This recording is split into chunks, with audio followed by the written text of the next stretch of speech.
In my travels, I have visited many cities and many capital cities in the world. Some are large and some are small. Some are beautiful and some remarkably ugly. Some are ridiculously rich, while others are pitifully impoverished. Sometimes it is easy to see why a particular city was chosen as capital of a country, and sometimes it remains really a mystery. Probably the most bizarre capital of any country in the world is the capital of Burma or Myanmar, a new city called Naypyidaw, which became the capital in 2005. No one knows for sure when construction of the remote city began. It was done under the strictest government secrecy.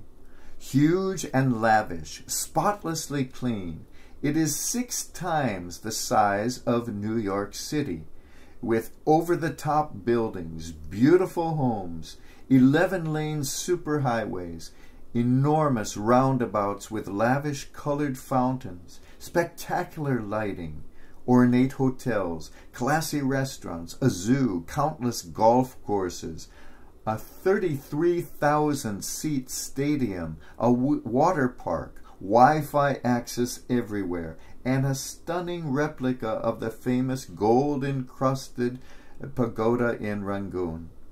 Lit up at all hours, the city is like the Emerald City of Oz, or like an Asian version of Las Vegas.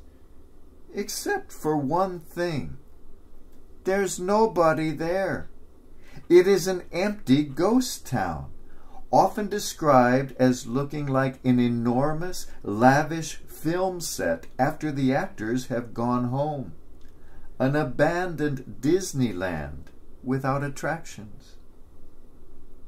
The brutal dictatorial military regime that built the city spent an estimated $4 billion on this gaudy, luxurious, ultra-modern metropolis in the middle of the jungle, in a country that is one of the poorest on earth.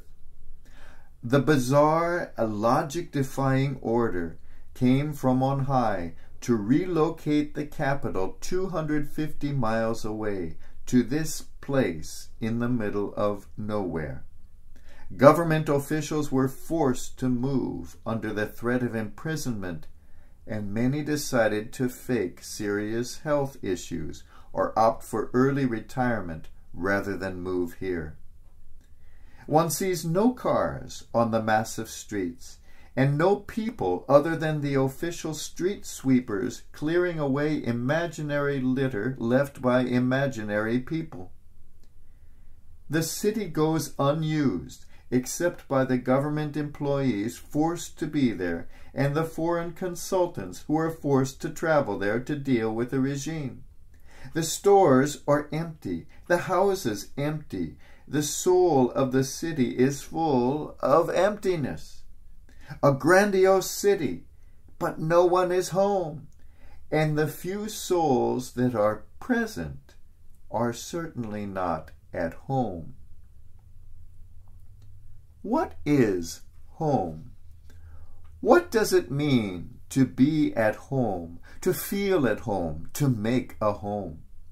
The most beautiful mansion in the most beautiful city might have all the comforts one could desire and still not be a home. The place where we were born and raised we often call our hometown, but rarely does it offer us a home. The place of our earliest, fondest memories can leave us cold and frustrated precisely because the memories are only memories. Most of us are exiles from somewhere, be it a place or a time or a way of thinking.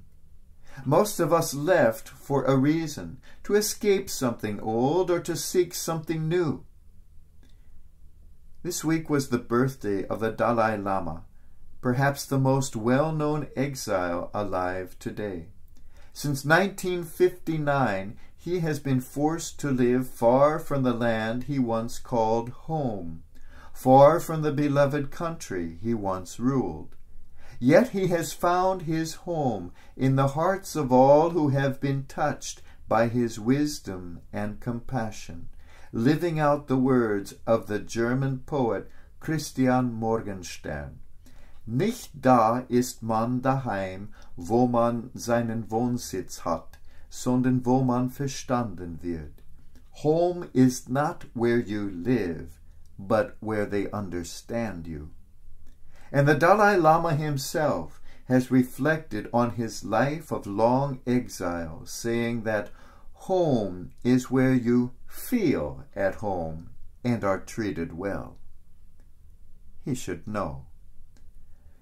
Let us never forget that this country, whose birth we just celebrated, is, with the sole exception of the few Native American tribes still in existence, based entirely on immigrants, people willing to leave behind a home in order to find a home.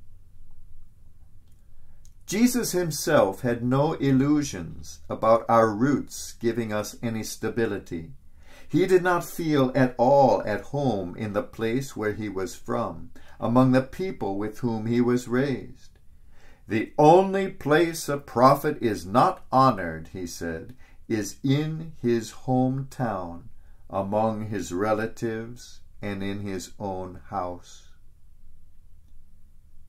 Where was he at home? Where are we? It is not our birth that gives us home, nor is it our genes, our history, our upbringing. It is not where we are told to go, not where we are known and recognized, not where we park our car and open the door with our own key. All this can be as empty to us as the empty, soulless, peopleless city of Naypyidaw. In the wise words of a truly great early American, Oliver Wendell Holmes, Sr., where we love is home. Home that our feet may leave, but not our hearts. We are at home wherever we can love as we were made to love. We are at home wherever we are loved as we were meant to be. We are at home wherever the God of love is at home. Let us build that city. Let us build that home where any may live, where any may love, where any may find their home.